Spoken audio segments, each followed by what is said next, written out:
Bonsoir à tous. Donc on va vous présenter en deux temps aussi cette présentation. D'abord vous présenter la flore de l'île de Pâques, la flore originelle, la flore d'aujourd'hui, et dans une deuxième partie les travaux de restauration écologique qui ont été réalisés ces dernières années. Donc déjà pour vous situer un petit peu, enfin vous connaissez sûrement l'île de Pâques, vous avez peut-être vu l'exposition. Donc on est dans le Pacifique Sud, à peu près à mi-chemin entre le Chili et la Polynésie française. C'est l'extrême est du triangle polynésien, et donc une petite île très isolée de 160 km², un triangle rectangle, dont les sommets sont trois volcans, Poike à droite, le Terevaka au nord, qui est le point culminant de l'île avec 500 mètres, et donc au sud-ouest, le Ranokau. Donc une petite île qui a été colonisée autour de l'an 1000 par les Polynésiens, et qui a été redécouverte par les Européens en 1722. Et puis donc une longue histoire assez tragique. On ne reviendra pas dessus aujourd'hui.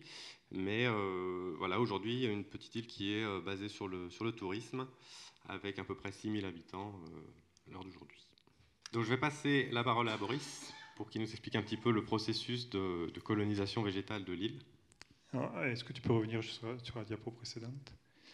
Merci. Oui, donc alors, juste pour préciser, donc moi, j'ai jamais été sur l'île de Pâques, donc j'ai pas encore eu la chance d'aller sur l'île de Pâques.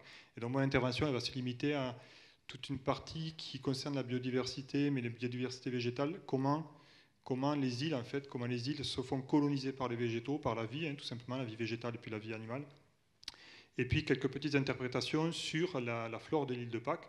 Mais bon, comme je vous disais, j'ai pas eu la chance d'aller sur l'île de Pâques, donc il y a beaucoup de choses que j'ai lues, que j'ai vues sur les publications ou dans des films et que je n'ai pas pu aller vérifier malheureusement sur place.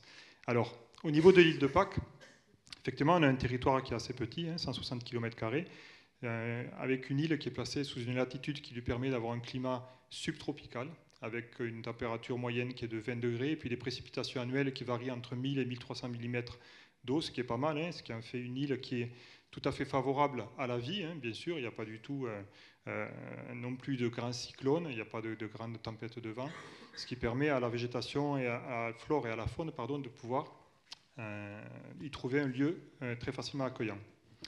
Alors, l'île de Pâques, c'est une île volcanique, c'est une île qui est d'origine volcanique et qui a commencé à surgir de l'océan il y a à peu près 700 000 ans. Entre 400 000 et 700 000 ans, elle a commencé à surgir de l'océan, d'une dorsale, donc un point chaud sur cette dorsale, avec du magma qui remonte en surface. Trois volcans, en fait, donc c'est trois extrémités de l'île, trois volcans qui, petit à petit, avec les coulées de lave, vont devenir coalescents. Alors, ce phénomène qui s'est produit sur l'île de Pâques il y a 700 000 ans, il s'est produit en 2013 au large du Japon. Ça, c'est une île qui a surgi au large du Japon sur un point chaud aussi. Donc, voilà à quoi ressemble une île.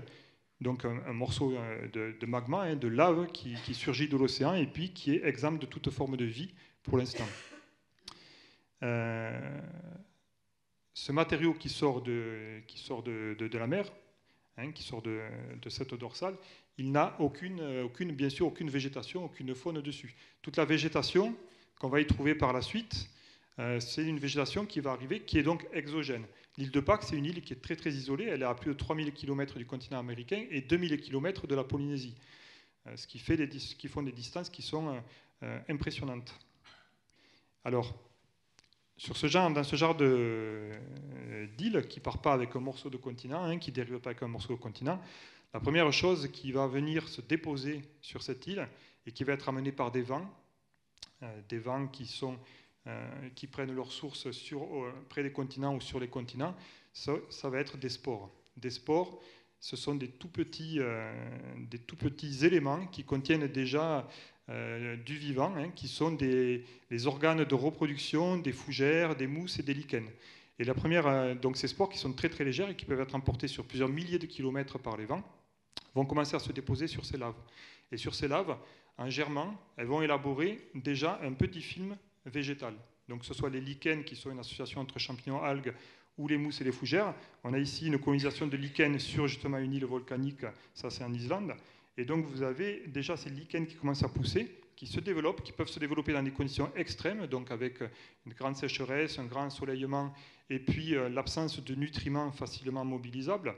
Il faut quand même qu'il y ait la présence d'eau, et on a déjà une petite formation de litière qui permettra plus tard à des plantes qui ont plus de besoins de pouvoir s'installer. L'autre élément de colonisation de ces îles, ce sont bien sûr les oiseaux marins. Les oiseaux marins, notamment ces grands oiseaux que sont les albatros, ça peut être aussi des goélands, des puffins, etc. Ces grands oiseaux ont besoin de terre pour se reposer quand ils font des grandes migrations ou des grands déplacements à travers les océans. Ce faisant, sur ces terres, bien souvent, ils y restent un petit moment, soit pour pêcher et puis se reposer, soit pour nidifier.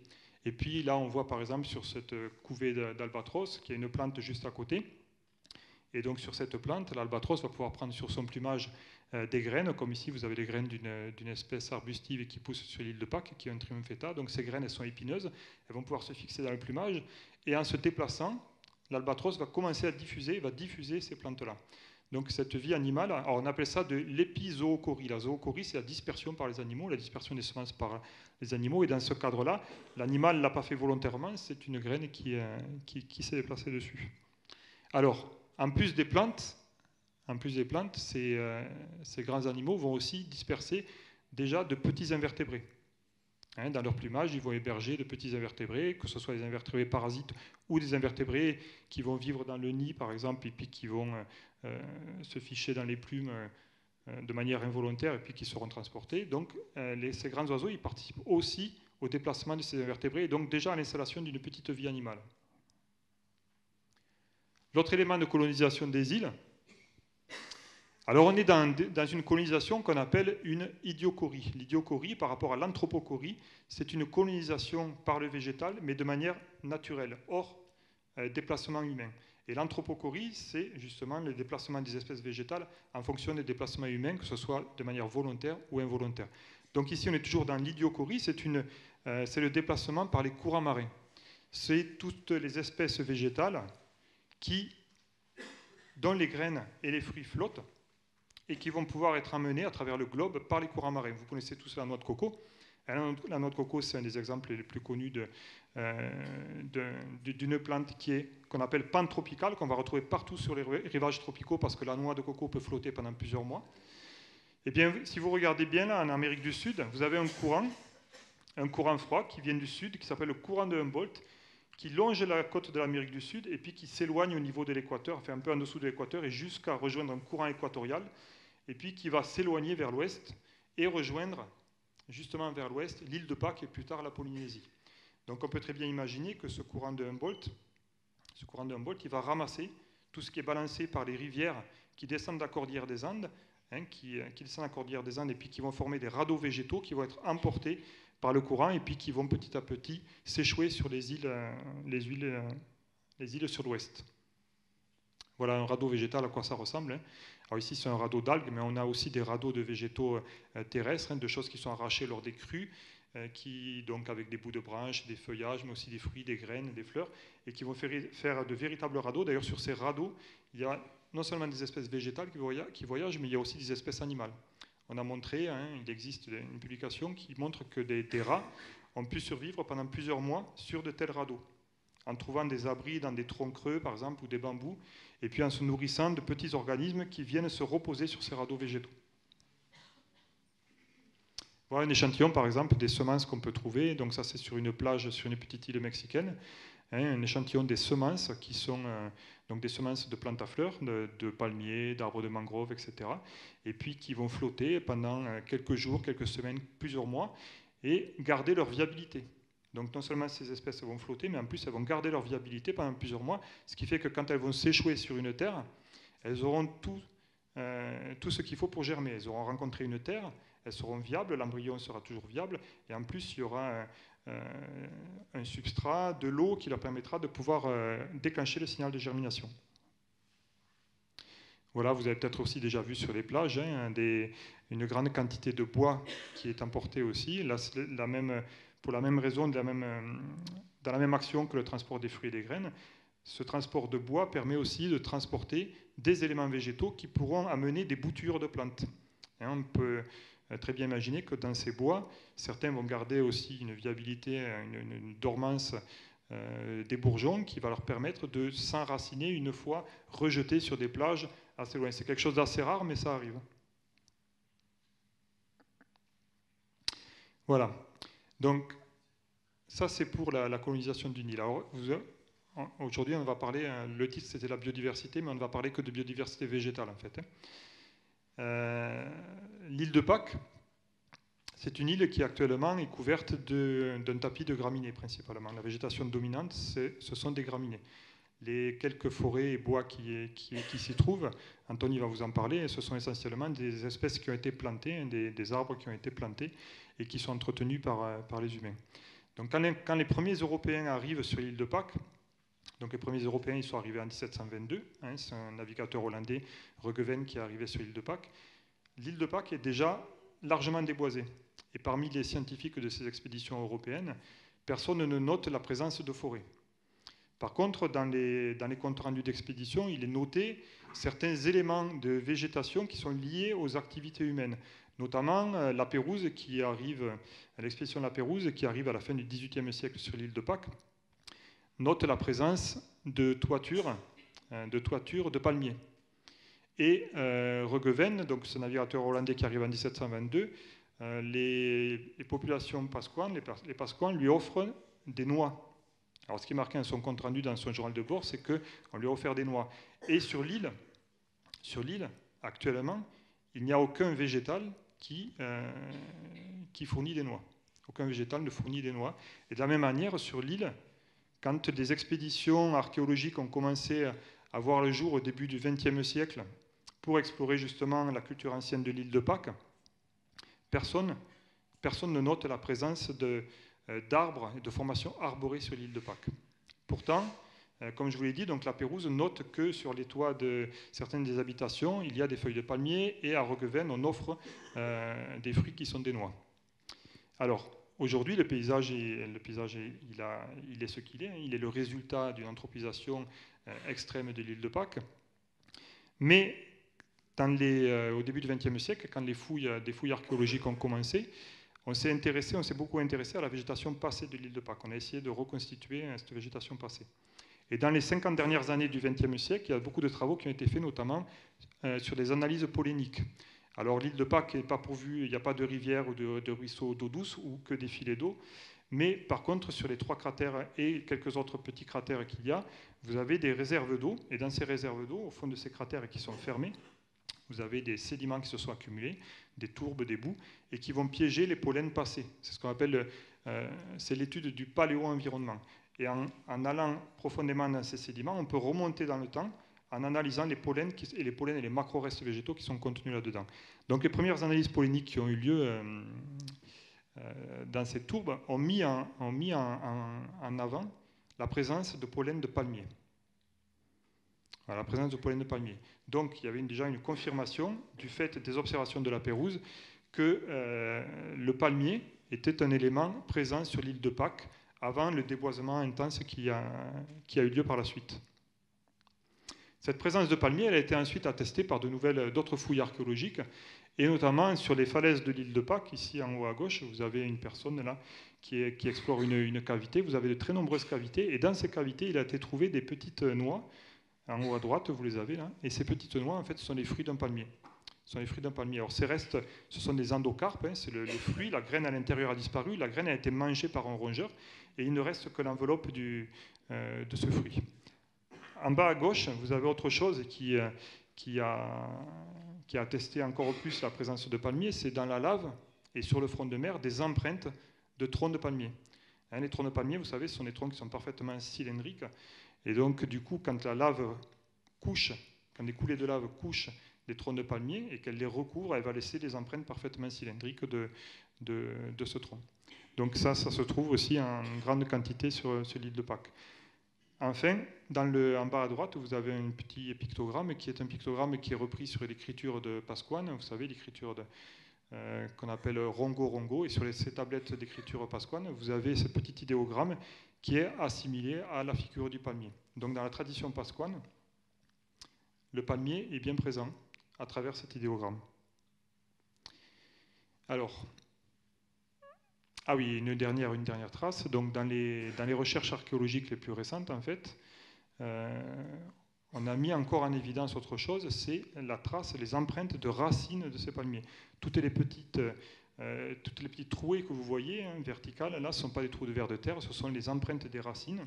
Donc les palmiers, en se décomposant, ils ont des racines qui sont très fines et qui sont toutes de même diamètre, et en se décomposant, ils vont laisser ces empreintes-là. Donc on trouve à la fois ces empreintes de racines, et en surface, on trouve l'empreinte de la base de palmier, qui est une empreinte un peu conique. Voilà, vous avez un petit couteau pour donner l'échelle. J'ai ici, là, si ça vous intéresse, après, vous pourrez regarder des restes de coques de ces palmiers qui ont été trouvés, et puis des fruits d'un palmier qui est apparenté. Donc, l'explication la plus logique, donc ce palmier, il a disparu. Ce palmier, il est plus présent. Déjà, à la fin du 19e siècle, plus aucun des navigateurs qui allaient sur l'île de Pâques n'a noté la présence d'un palmier. Hein, donc, c'était quelque chose qui avait disparu depuis un petit moment, on le verra dans une seconde partie. Ce palmier, son plus proche parent, il se trouve au Chili. Et ici, vous avez une vue de la Campana, donc une région du Chili, où pousse un palmier endémique du Chili, qui est le jubéa. Le jubéa, qui est appelé aussi le coquito au Chili. Et ce jubéa, il produit un fruit qui est en tout point semblable au reste de fruits qu'on a trouvés sur l'île de Pâques et que je vous ai montré. Je crois que je l'ai pris. Voilà. Ça, c'est la production de fruits du palmier du Jubéa chilensis. Le Jubéa chilensis produit des petites coques qui sont en tout point semblables à ce fruit qu'on a retrouvé sur l'île de Pâques et qui ont l'avantage aussi de flotter pendant très longtemps. Alors, ce palmier, au Chili, il a la particularité de vivre aussi près des rivières, près des rios qui descendent la cordillère des Andes et ceux qui vont se jeter dans l'océan Pacifique. Donc, on peut très bien imaginer que dans le passé, ces palmiers qui étaient au Chili, sur le continent chilien, enfin, au pays qui est aujourd'hui le Chili, plusieurs millions d'individus ont rejeté des graines qui sont tombées dans les rivières, qui ont été transportées par les courants marins, amenées sur l'île de Pâques. Et sur l'île de Pâques, les palmiers ont germé, en donnant un palmier en tout point semblable, qui a évolué du coup par la suite, indépendamment de son cousin chilien, pour donner un nouveau genre, en fait, une nouvelle espèce qui s'appelle le Pascalococos, le palmier, le cocotier de l'île de Pâques. On reviendra après sur son utilisation. Autre espèce qui a été amenée par les courants marins, dont vous avez entendu parler, qui est le taureau miro. Le taureau miro, c'est un petit arbuste, le sophora, qui est le seul arbuste en fait que les premiers explorateurs et les premiers Européens à toucher le sol de l'île de Pâques ont encore vu. Le Sophora taureau miro, c'est un arbuste qui produit ces grandes fleurs jaunes et puis des petites graines jaunes qui sont aussi flottantes. Et en fait, ce Sophora, il a régressé au cours du 19e siècle et il a complètement disparu au cours du 20e siècle, en 1956 ou 57, je crois. Le dernier exemplaire se trouvait sur les flancs d'un volcan. On a recueilli les graines de ce dernier exemplaire qui est par la suite mort, en fait, et il a été multiplié. Ça aussi, on en reparlera un petit peu plus tard. Du coup, ce Sophora taureau miro, c'est aussi un arbuste qui était un des composants de la forêt originelle de l'île de Pâques, et puis qui a disparu petit à petit, qui a régressé. Alors lui plutôt du fait d'une utilisation humaine que par des causes variables, comme on verra avec le palmier chilien. Alors voilà à quoi pouvait ressembler le paysage de l'île de Pâques avant l'arrivée des premiers humains, avant l'arrivée des premiers colons polynésiens, avant l'an 1000. Donc c'était certainement une île qui était très largement boisée et qui était dominée par le palmier. Je vous ai mis aussi le visuel que vous avez dans l'expo Île de Pâques en bas. Donc le palmier était dominant sur l'île de Pâques. Et alors pourquoi on sait ça? Parce qu'en fait, les recherches archéologiques les plus récentes qui ont été faites notamment sur un transect d'une centaine de mètres, ont révélé la base de plus d'une trentaine de palmiers. Donc sur 100 mètres, 30 bases de palmiers ont été mises à jour, ce qui a permis d'estimer que la population totale de palmiers de l'île de Pâques a avoisiné les 5 millions d'individus. Ce qui était énorme pour un territoire de 160 km², mais qui voulait dire aussi que l'île de Pâques était complètement boisée et complètement recouverte de forêt, à part le sommet de l'île de Pâques à 500 mètres pour des raisons plus altitudinales que géologiques de substrat. Voilà, alors. Ensuite, il y a eu plusieurs expéditions qui ont été faites pour faire l'inventaire, plusieurs inventaires qui ont été réalisés de cette flore pasquane. Et entre tous ces restes-là, donc des restes végétaux qui sont des pollens, des restes de fruits, et puis la flore qui reste actuellement de l'île de Pâques et qu'on estime indigène ou endémique, on se retrouve avec une flore originelle qui est à peu près de 70 espèces. 70 espèces, c'est très peu pour on va dire, un territoire de 160 km². Ça s'explique par le fait que l'île de Pâques est très éloignée du continent et de la Polynésie. Et que donc, tous les moyens de transport dont je vous ai parlé, les oiseaux, le vent, les océans, ce sont des moyens qui sont efficaces, mais sur de longues distances, on va perdre de la viabilité. Et donc, la plupart des espèces qui seront transportées vont perdre cette viabilité quand elles vont s'installer sur l'île de Pâques. Ce qui fait qu'on a un nombre d'espèces qui est très, très réduit.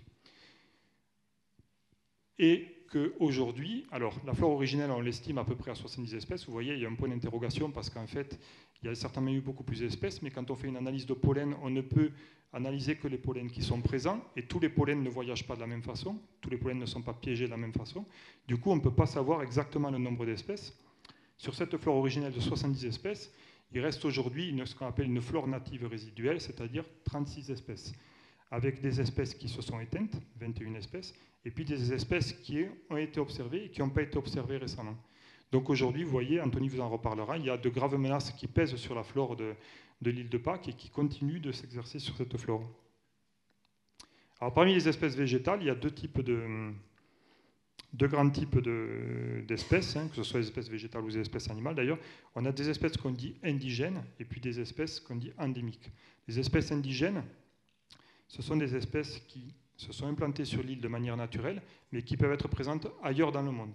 Des espèces endémiques, ce sont des espèces qui se sont implantées sur l'île, mais qui ont évolué de manière à se spécialiser pour vivre sur cette île-là, et elles ont évolué indépendamment de leurs cousins dont elles sont issues, de manière à former une espèce à part entière. Et on ne les trouve plus que sur un territoire donné. Et en ce qui concerne l'île de Pâques, on ne les trouve plus que sur l'île de Pâques. Ce sont des espèces qui sont endémiques. Dans ces espèces indigènes et ces espèces endémiques, on a aussi, pas dans ces espèces indigènes, mais à part des espèces indigènes, on a des espèces qui sont transportées par les humains. Et notamment ici, vous voyez qu'on a des espèces végétales qui ont été introduites par les colons polynésiens. Donc autour de l'an 1000, quand l'île de Pâques a été peuplée, les Polynésiens ont emmené avec eux des espèces végétales, ont transporté des espèces végétales, qui étaient souvent des espèces utiles et qui leur permettaient, pendant le voyage, et puis après, une fois qu'ils touchent une terre qui est inconnue, donc avec une végétation inconnue, de pouvoir commencer à cultiver des végétaux qui sont connus. Donc voilà, il y a 13 espèces végétales qui ont été introduites par les colons polynésiens. Éteintes, aujourd'hui, actuellement, il y a 2 espèces, donc il en reste 11 espèces aujourd'hui qui font partie du cortège d'espèces qui ont été introduites par les Polynésiens. Voilà, donc je repasse la parole à Anthony. Donc aujourd'hui, ces espèces indigènes résiduelles, indigènes et endémiques, on va les trouver dans différents écosystèmes que je vais vous présenter maintenant. D'abord les écosystèmes littoraux, donc il y a à peu près 70 km de côte sur l'île, avec des falaises allant de quelques mètres à plusieurs centaines de mètres de hauteur, et sur lesquels on va retrouver donc un certain nombre d'espèces intéressantes, notamment des fougères, mais aussi des petits arbrisseaux indigènes et endémiques. Donc ceux sur les hautes falaises, comme ici à Ranokau, ils sont assez bien préservés, puisque très difficiles d'accès.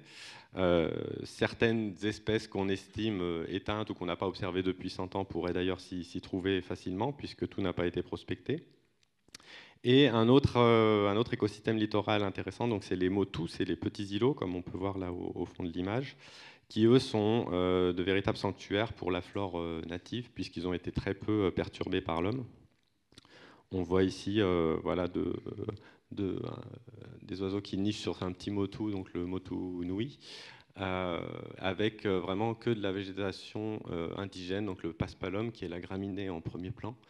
Et derrière, c'est de la tétragonia, il me semble.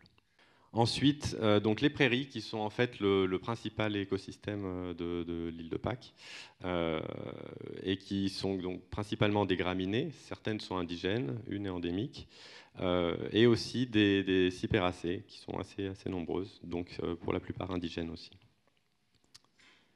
Ensuite, les écosystèmes lacustres, donc les zones humides. On a 3 lacs de cratères sur l'île, plus une petite dépression également qui est permanente. Donc là, c'est pareil, des endroits très intéressants pour la biodiversité, où on va retrouver beaucoup de fougères, endémiques, indigènes. On a les différentes espèces qui sont des écosystèmes assez menacés aussi, on en reparlera après. Voilà un autre exemple où on va trouver beaucoup aussi des cyrpes et des persicaires. Un troisième, ça c'est le rano-raraku, donc celui qu'on connaît à côté de la carrière des Moailles.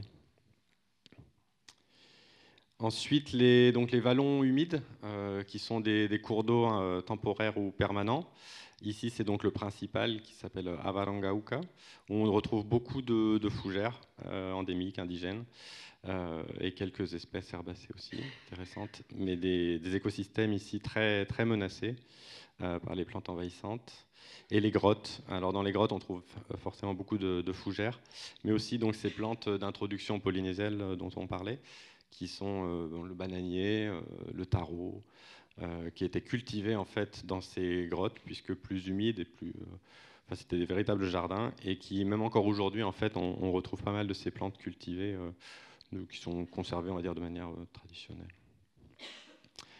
Donc les éboulis, où là on va trouver des plantes natives intéressantes, surtout des arbrisseaux, comme le sapindus à droite ou la Caesalpinia à gauche, et aussi des fougères qui s'abritent un peu sous les roches des éboulis.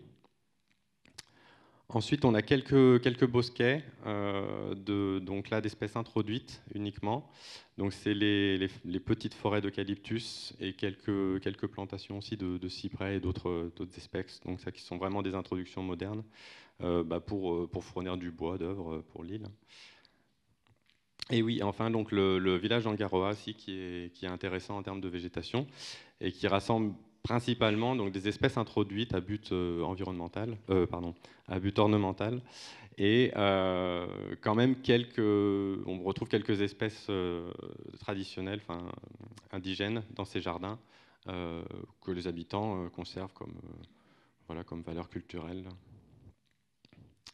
Donc je repasse la parole à Boris, qui va nous expliquer un petit peu le processus de déclin de cette flore native. Oui, donc avant l'arrivée des Polynésiens, alors les Polynésiens sont... Alors, pour ceux qui étaient là à la conférence de Nicolas Co, vous avez vu qu'il y a quand même une grosse incertitude sur l'époque d'arrivée exacte des Polynésiens, qui est située à peu près entre l'an 800 et puis l'an 1200 de notre ère. Mais aujourd'hui, tout le monde s'accorde pour dire qu'avant les Polynésiens, avant l'arrivée des Polynésiens, l'île était complètement recouverte donc, de cette forêt de palmiers. Cette forêt de palmiers, c'est une forêt qui est aujourd'hui considérée comme avec un palmier dominant, mais on considère qu'il y avait certainement plusieurs espèces de palmiers. Et sous cette forêt de palmiers, on avait une zone d'arbustes, de broussailles, donc voilà, donc d'autres espèces ligneuses. Il n'y avait pas que le palmier qui faisait partie, qui était la composante de cette forêt. Aujourd'hui, le paysage de l'île de Pâques, il est, on va dire, si ce n'est les forêts qui ont été plantées, les forêts d'eucalyptus, complètement recouvert d'une pelouse de graminées, donc d'une steppe de graminées. Donc on a eu quand même un changement brutal en l'espace de même pas 800 ans pour passer d'un paysage forestier à un paysage de steppe.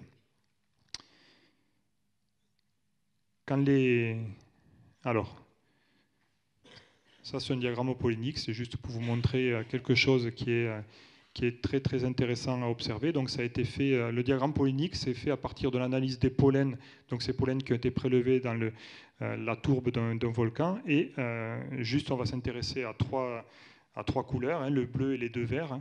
Donc vous voyez sur la gauche vous avez donc BC c'est Before Christ et AD c'est After Death, donc c'est après la mort du Christ, et puis vous avez donc 1700, 1400, 1400, et puis tout d'un coup on passe en positif de l'autre côté à plus de 200.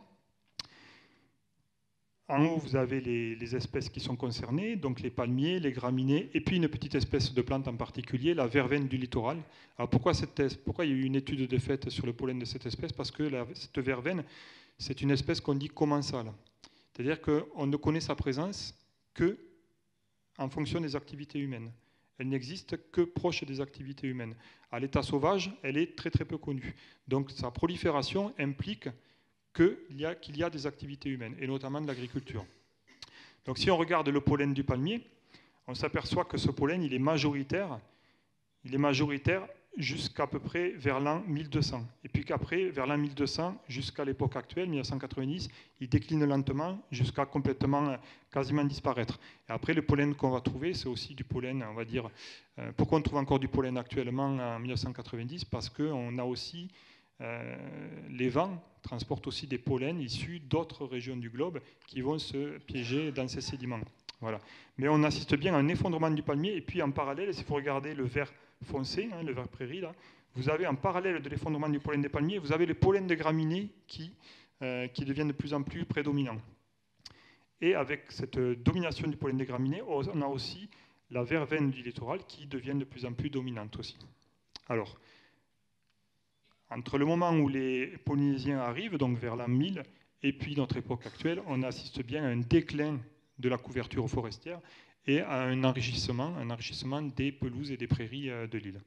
Alors pourquoi ce déclin? Bon, en fait, l'île de Pâques, elle a connu un sort, la végétation de l'île de Pâques a connu un sort qui est un peu le sort de la végétation un peu partout dans le monde, où les forêts disparaissent un petit peu partout dans le monde. Sauf que l'île de Pâques, c'est une île, justement, et c'est une île qui est très réduite et qui, en plus, est très éloignée des continents et des îles environnantes. Donc, on peut dire qu'elle fonctionne en autarcie quasiment complète. Alors, pourquoi autarcie complète? Parce qu'à partir du moment où l'île a été peuplée vers l'an 1000, jusqu'à l'arrivée des premiers Européens, il y a eu très peu de matériaux qui a été amenés, on imagine qu'il y a eu très peu de matériaux qui a été amenés par d'autres périodes, d'autres époques de colonisation, enfin d'autres mouvements de colonisation qui soient issus de Polynésie ou issus d'Amérique. Et du coup, l'île a fonctionné complètement en autarcie. Alors, fonctionnant complètement en autarcie, les premiers colons qui sont arrivés, les premiers Polynésiens qui sont arrivés, moi j'appelle ça le colon, mais ce n'est pas péjoratif en fait, ce sont donc les premiers Polynésiens qui sont arrivés, se sont installés sur l'île, on peut imaginer que c'était peut-être une cinquantaine, une centaine de personnes maximum.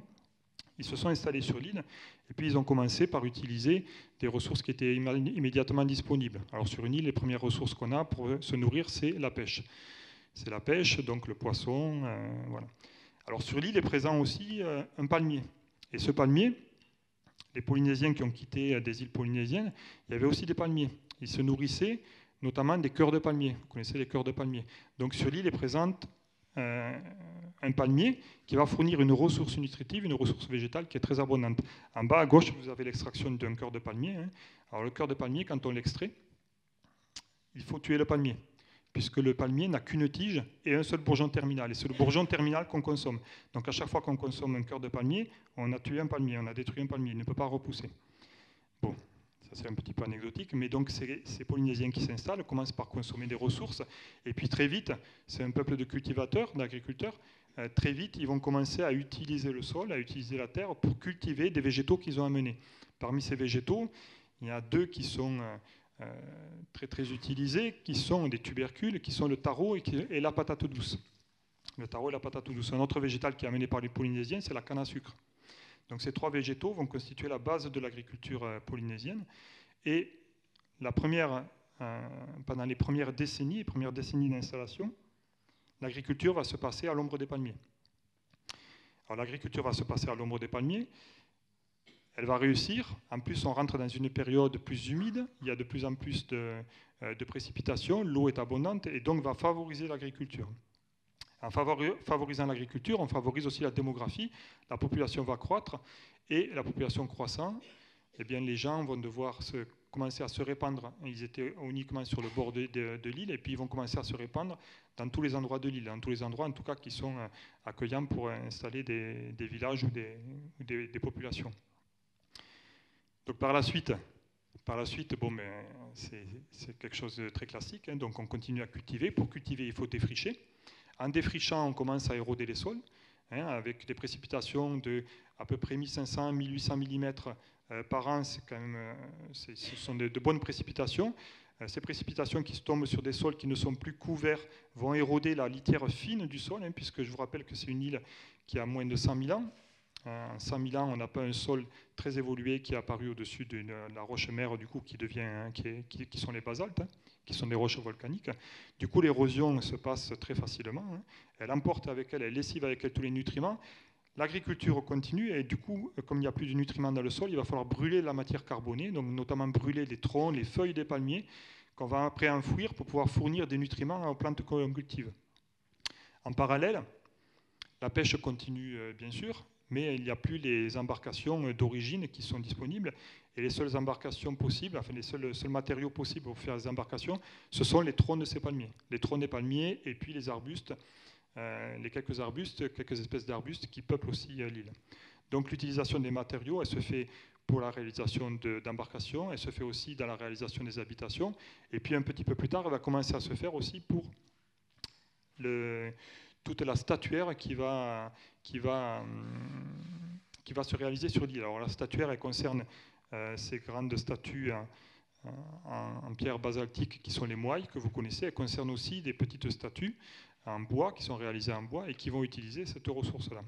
Alors sur l'île, la ressource en bois, elle est quand même limitée, même si je vous ai parlé de plusieurs millions de palmiers. Petit à petit, la population elle est en croissant. Alors le pic de population, il y a beaucoup de variabilité entre les chiffres et les publications. On parle d'un pic de population entre 5 000 et 15 000 personnes sur une île de 160 km² qui fonctionne en autarcie. Il y a très peu de choses qui sont amenées. Par exemple, il y a très peu de bois flottés qui sont amenés sur l'île. Et ces bois flottés deviennent une ressource très vite indispensable pour les populations, pour les gens qui sont sur place, et ils sont très vite phagocytés.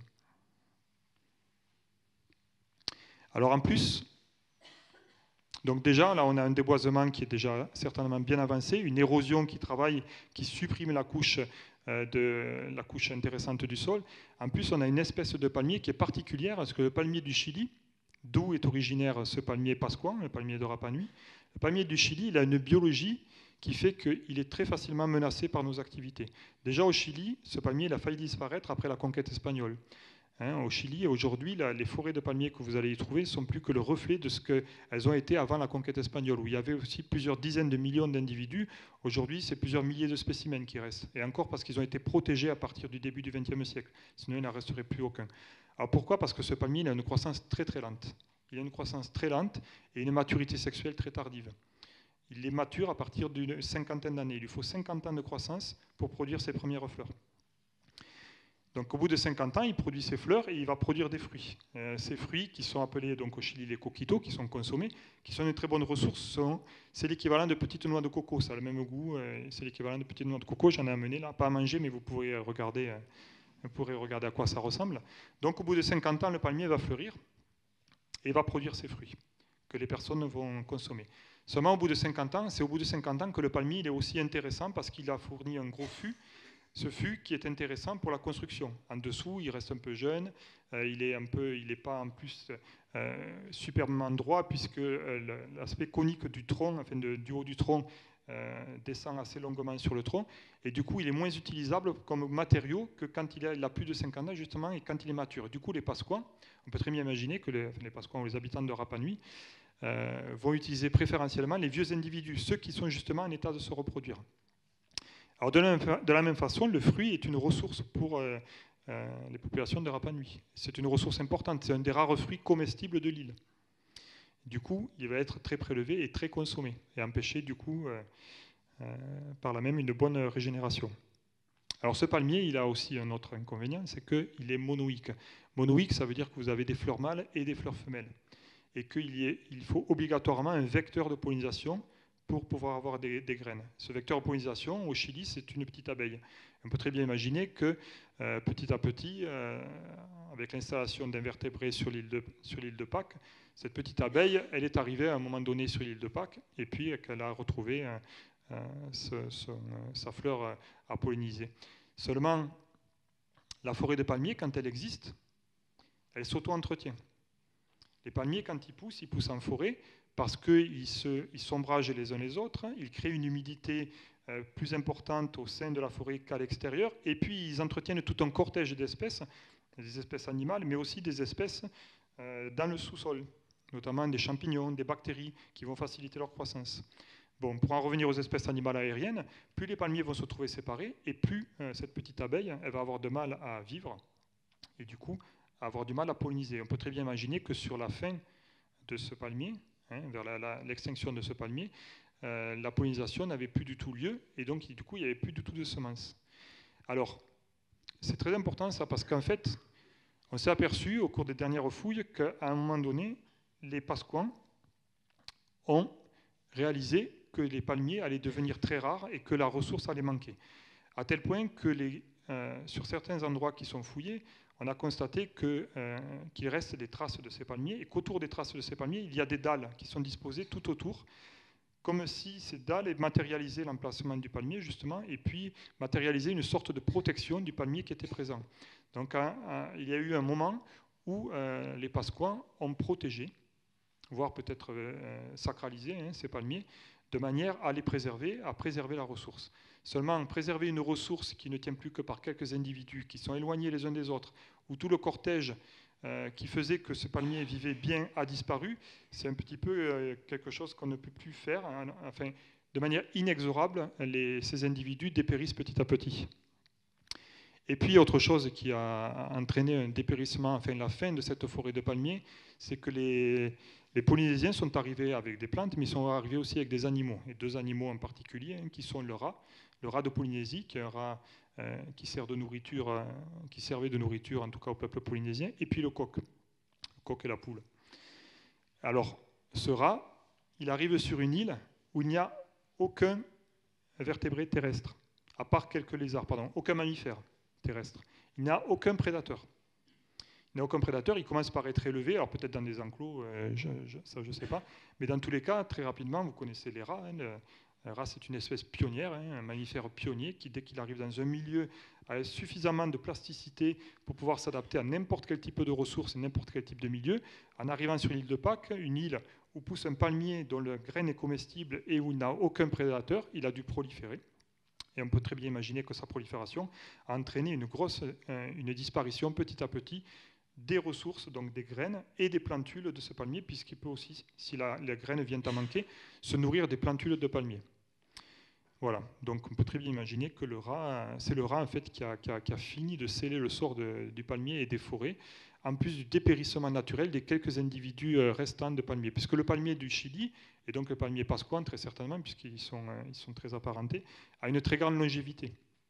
Donc les individus qui sont isolés et qui vont se retrouver seuls, isolés, sans aucune possibilité de fécondation, de pollinisation et de pérennisation, peuvent encore survivre des centaines d'années. Plusieurs centaines d'années, si on se fie à quelques spécimens chiliens qui ont 1 millier d'années. Voilà, donc, juste, c'était un petit aperçu pour vous dire un petit peu comment ça se passe. C'est un ensemble de facteurs, en fait, des facteurs qui sont essentiellement dus à l'implantation de l'homme, mais qui ne sont pas dus à une volonté farouche de déboiser, mais qui sont plutôt dus à des effets, à des impacts qu'à un moment donné, la population ne maîtrise plus, qui sont justement, et en plus, que non seulement que la population ne maîtrise plus, mais qu'en plus, elle ne connaît pas, parce que les liens fins entre les végétaux et les animaux, c'est quelque chose qui ne sont pas facilement observables, et puis on ne peut pas maîtriser sur une île l'expansion d'espèces comme le rat, et bien sûr, après des phénomènes de sécheresse qui vont se passer parce que la forêt n'est plus présente et elle ne s'auto-entretient plus. Voilà, donc je te repasse la parole. Ah, pardon. Merci. Donc on a vu que cette flore native, aujourd'hui, il en reste à peu près 36 espèces. Il ne faut pas croire qu'elle est protégée pour autant. Elle est encore soumise à de nombreuses menaces. Peut-être d'ailleurs qu'elle est plus menacée encore aujourd'hui qu'à l'époque, puisqu'il y a donc de grosses pressions, notamment des plantes envahissantes sur cette flore native. On en voit un exemple ici, une relique de végétation naturelle sur un cours d'eau permanent. Donc c'est du mélinis qui étouffe littéralement la végétation naturelle et qui est en plus une plante pyrophile. Donc c'est-à-dire qui facilite le déclenchement du feu avec ces substances et la propagation du feu, et qui va venir impacter très rapidement la végétation naturelle et qui en plus reprendra la place derrière puisqu'elle est très adaptée à la recolonisation après les feux. Donc les plantes envahissantes, ça fait vraiment partie de... Voilà, c'est la principale pression sur la flore native aujourd'hui. Mais il y a d'autres facteurs.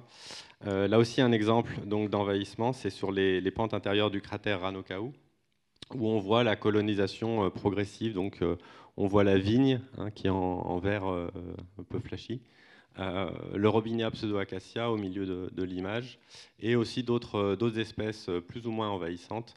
et donc qui viennent prendre la place des espèces natives. Donc là, ici, c'est pas par le feu, mais c'est par invasion progressive des niches écologiques où normalement vivent donc, notamment ici des fougères, notamment une fougère endémique qui est le matoapua, indigène, pardon. Les feux aussi, qui bien évidemment viennent impacter directement les reliques de végétation naturelle. Donc c'est des feux qui soient intentionnels ou non, qui sont parfois utilisés pour régénérer les prairies. Là encore, vont complètement dégrader les petites populations restantes de végétation native et qui vont derrière être recolonisées par des plantes envahissantes comme le mélinis dont je vous parlais tout à l'heure, ou le chardon ou encore d'autres espèces.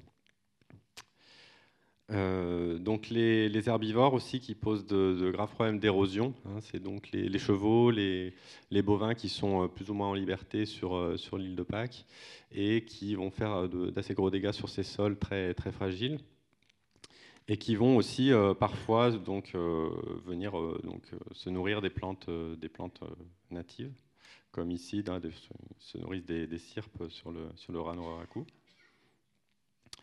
Et aussi donc les chèvres sauvages qu'on voit très rarement, mais on voit leurs traces, qui elles sont plutôt donc sur les falaises très inaccessibles et qui vont donc favoriser l'érosion et puis qui vont venir se nourrir de plantes natives aussi. Et donc cette érosion qui est assez généralisée sur l'île de Pâques, hein, elle est due à la base à des sols fragiles. Et puis les précipitations, et puis tous ces facteurs aggravants qu'on a vus, les feux, les animaux en liberté qui viennent dégrader ces sols un peu partout sur l'île. Donc là, on voit des manifestations un peu plus graves, surtout sur la péninsule de Poiké, qui peuvent quand même atteindre des zones de plus de 50 hectares complètement à nu, complètement ravinées. Et puis, donc aussi le changement climatique qui vient malheureusement impacter aussi cette flore native avec des périodes de sécheresse plus longues, plus fréquentes, pour des espèces qui sont habituées normalement à des régimes de précipitations assez répartis dans l'année. Et là, on a l'exemple du cratère donc, de Ranoraku, le lac de cratère qui s'assèche de plus en plus et qui a eu apparemment un épisode très critique l'an dernier ou il y a 2 ans, où il était presque à sec en période sèche. Donc cette flore native, de par les travaux du projet que je vais vous présenter après, on a essayé de la classer, de classer son niveau de conservation. Et donc c'est pas très glorieux. Il y a donc beaucoup d'espèces qui sont en danger critique d'extinction. Donc là, sur le total de la plante native, donc, qui est estimé à 36 aujourd'hui dans la flore résiduelle, on en a quand même 10 qu'on estime en danger critique d'extinction. Ça veut dire que les populations sont très peu nombreuses sur l'île et c'est un nombre très faible d'individus.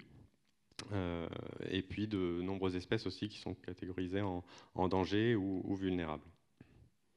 Donc cette flore native, hein, c'est quelques arbres, quelques arbustes, des herbacées et aussi pas mal de fougères. Donc maintenant, je vais vous parler un petit peu d'un programme qui a été réalisé durant ces dernières années, programme qu'on appelle Umanga Mote Natura, donc qui a duré à peu près de 2005 à 2013 et qui a été mis en place suite à une sollicitation des autorités locales et de la communauté aussi en général, sur trouver des solutions. Principalement, au départ, le point d'entrée était l'érosion, la lutte contre l'érosion, la restauration des sols, et qui après s'est étendu aussi à d'autres axes d'intervention comme la biodiversité et la lutte contre les plantes envahissantes. Donc il y a eu différents bailleurs, il y a eu différentes étapes dans ce programme-là. Donc par des fonds de coopération française, par du mécénat privé comme Airbus, des fonds internationaux comme le Critical Ecosystem Partnership Fund. Et donc c'est un processus qui est parti à la base d'une mission d'expertise qui a été confiée à ONF International, donc qui est une filiale de l'ONF pour la coopération et la promotion du savoir-faire de l'ONF à l'étranger. Et donc un certain nombre d'experts sont intervenus sur l'île de Pâques et ont proposé des solutions donc, pour l'érosion, pour la restauration des sols, pour la protection de la biodiversité, pour la gestion de l'élevage. Et puis, après cette mission d'expert, c'est mis en place un vrai programme d'action. Donc une phase pilote de 2006 à 2009, où là, les recommandations des experts ont été testées. Et puis après une phase plus de mise en œuvre réelle, donc de 2010 à 2013. Donc je vous le disais, l'axe premier était la restauration de ces sols dégradés. Donc on a intervenu principalement sur cette péninsule de Poike, qu'on voyait donc tout à l'est de l'île, qui est très dégradée. Et donc comment on est intervenu? Donc sur les recommandations d'experts, on a fait donc quelques tests, les premières parcelles dans les années 2006, pour tester donc certaines espèces. La difficulté était donc qu'avec cette flore native très réduite, on n'avait pas d'espèces vraiment adaptées pour recoloniser ces sols. Donc on a dû faire appel à des espèces soit d'introduction ancienne polynésienne, comme là on voit en haut à gauche le Thespecia, soit des espèces qui sont d'introduction moderne. On n'a pas introduit de nouvelles espèces dans l'île, mais on a utilisé des espèces qui avaient été introduites assez récemment. Dont la casuarina que vous voyez à droite, qui est finalement celle qui s'adapte le mieux à ce type de travaux de restauration, puisqu'elle est capable de pousser dans des sols très pauvres. Et aussi la Dodonea qu'on voit au milieu, qui est un essai un peu plus récent, donc on n'a encore pas énormément de retours, mais bon, les premiers retours sont plutôt bons. Et d'autres espèces, donc soit patrimoniales, enfin d'introduction polynésienne ancienne, comme la Tiliacée qu'on voit en bas à gauche, qui est un hibiscus, et de l'albizia aussi qu'on a pu essayer. Donc les résultats de ces espèces ont été assez différents selon les espèces. On y reviendra un petit peu après. Et là, voilà, pour vous montrer que ces travaux, bon, bien sûr, c'est passé par agrandir la pépinière qui était en place déjà sur l'île, et puis voilà, avoir suffisamment de plants, puisqu'on a planté à peu près 50 000 plants, donc il a fallu augmenter les capacités de production. La plantation en elle-même, donc on a beaucoup travaillé avec l'implication de la communauté, que ce soit des institutions, même l'armée est venue prêter main forte. On a travaillé avec les écoles, on a même travaillé avec les prisonniers de l'île de Pâques pour voilà, les faire participer dans ces plantations, dans ces actions, pour qu'ils en comprennent aussi le pourquoi et qu'ils soient sensibilisés aux besoins de restauration. Donc ça a très très bien marché. On a vraiment eu à chaque fois un engouement de la part de tout le monde. Même les touristes venaient participer à ces journées de plantation.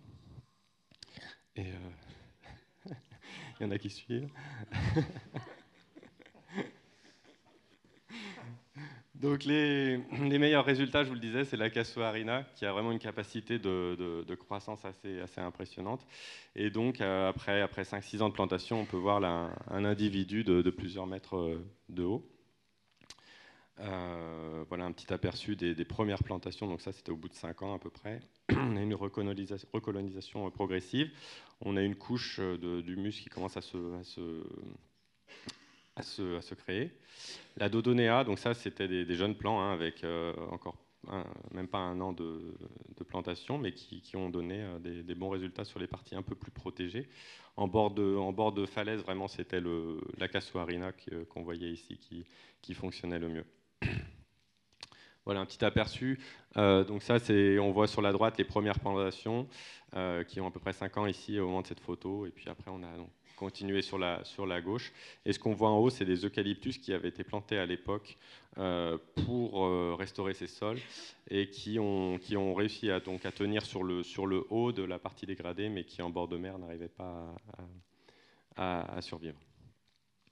Donc voilà, à peu près sur cette période du projet, on a planté à peu près 50 hectares et 75 000 arbres. Un autre axe du projet, c'était aussi de travailler sur les sites patrimoniaux qui étaient très dégradés, où on avait aussi une sorte d'érosion plus liée donc, à la fréquentation du tourisme. Donc là, c'était faire des sentiers et bien sûr les mettre en valeur avec des panneaux d'explication, d'interprétation. On a travaillé donc sur les facteurs d'érosion, encore une fois. Donc là, c'est l'élevage.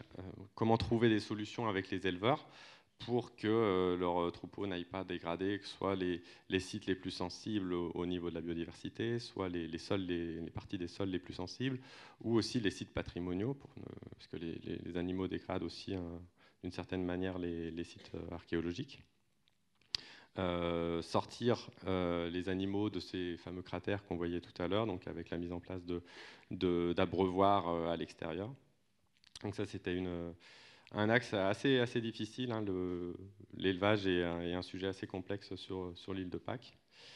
Ensuite, donc, sur la biodiversité, déjà, l'objectif premier était de mettre à jour les connaissances. Il n'y avait pas eu d'inventaire botanique exhaustif depuis les années 90, début des années 90. Donc, il y a eu un inventaire qui a été fait et des travaux de conservation aussi en pépinière de ces espèces natives. Comment on peut les reproduire en pépinière, établir les itinéraires techniques de reproduction, de germination.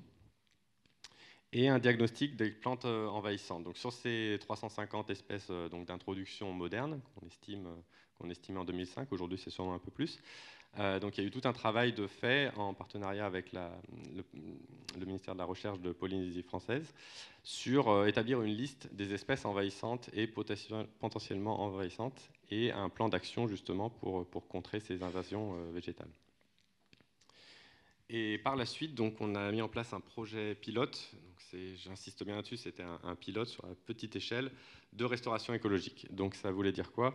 Dire que sur les sites vraiment d'intérêt pour la biodiversité, on a fait des essais de lutte contre les plantes envahissantes et de suivi. Et à terme, l'objectif est de pouvoir réintroduire des plantes natives ou de favoriser la régénération naturelle de ces plantes natives.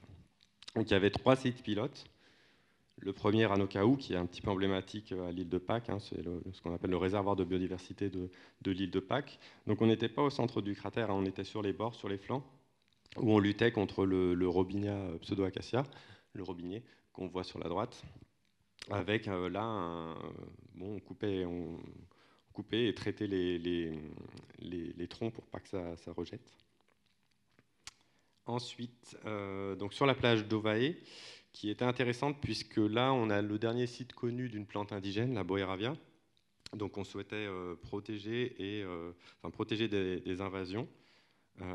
Donc là, il y a eu 2 petites parcelles qui ont été déployées. Malheureusement, il y a eu une grosse tempête qui a emporté la moitié de la parcelle en 2012.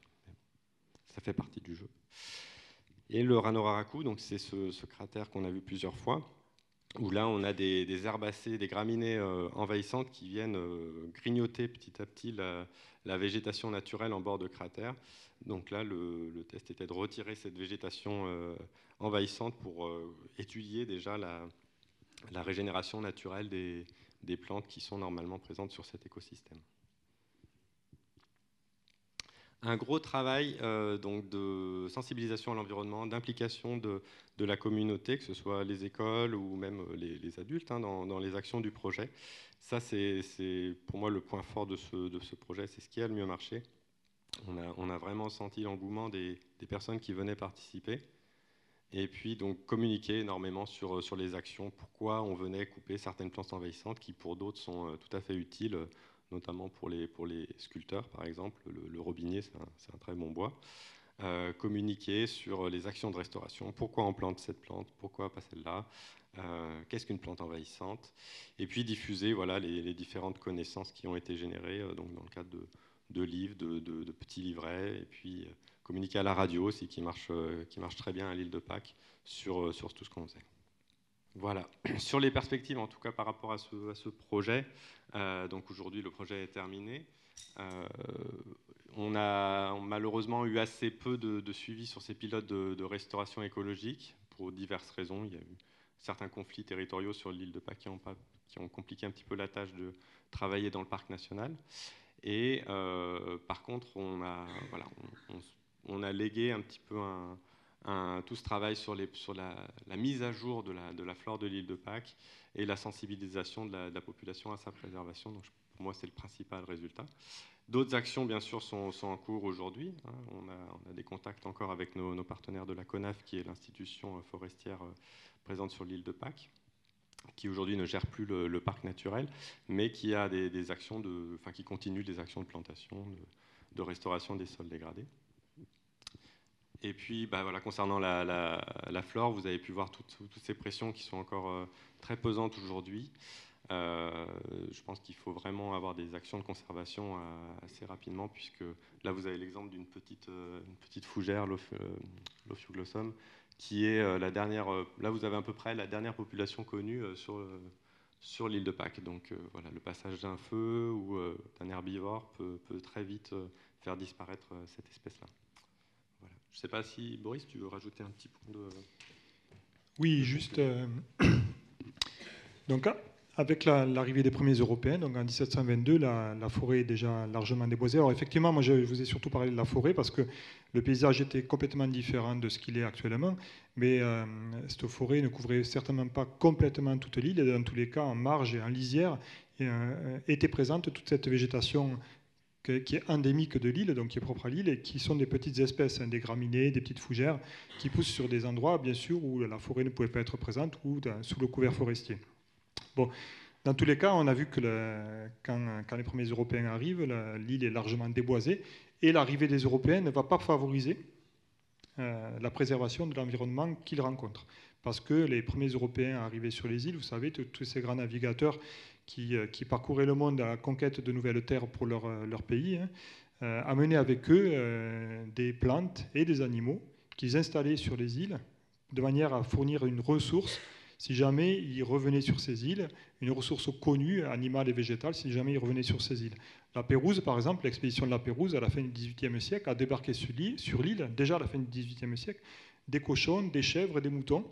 Ils ont planté des citronniers, des orangers, puis du coton, etc., d'autres espèces végétales. Donc le but, c'était aussi de coloniser l'île de manière agressive, mais de coloniser l'île pour qu'elle soit profitable aux populations européennes, aux Européens. Donc l'état mauvais dans lequel était la flore de l'île de Pâques ne s'est pas trouvé amélioré par la colonisation européenne et la présence des Européens au cours du XVIIIe et du XIXe siècle.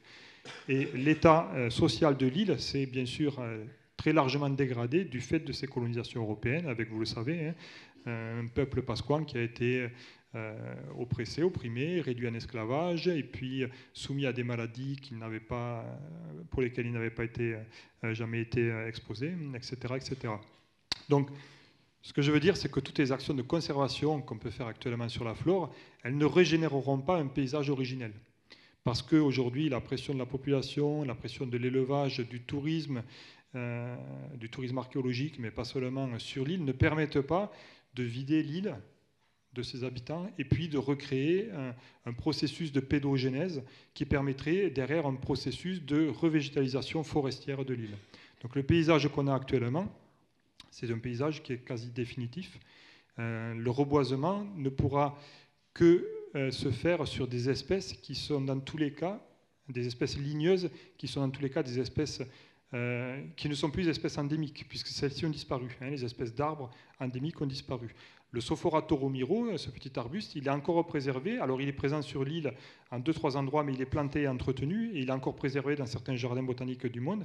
Mais en fait, sa biologie semble être extrêmement complexe, et notamment le lien de ce Sophora avec la fonge, avec les champignons du sol, qui font qu'on ne peut pas le réimplanter à grande échelle sur l'île. Donc on ne pourra pas recréer un paysage boisé sur cette île, et les seuls paysages boisés qu'on pourra recréer sur l'île, c'est un paysage de restauration, de reboisement, qui sera utilisé dans tous les cas pour l'activité économique de l'île, parce que les habitants de l'île, ils ont aussi besoin de matériaux, ils ont aussi besoin de bois, et donc bien sûr, dans la réalité économique, le palmier du Chili, qui au bout de 50 ans devient mature, etc., il n'est plus du tout adapté à une réalité économique contemporaine qui fait qu'on a plus besoin aujourd'hui d'eucalyptus, par exemple, ou d'acacia ou de casuarina, que de ces espèces qui ont évolué à part de toute activité humaine, et très lentement.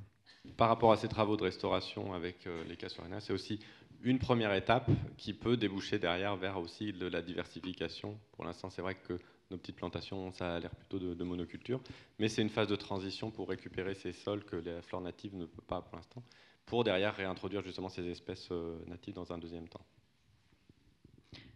Eh bien, merci beaucoup pour cette présentation.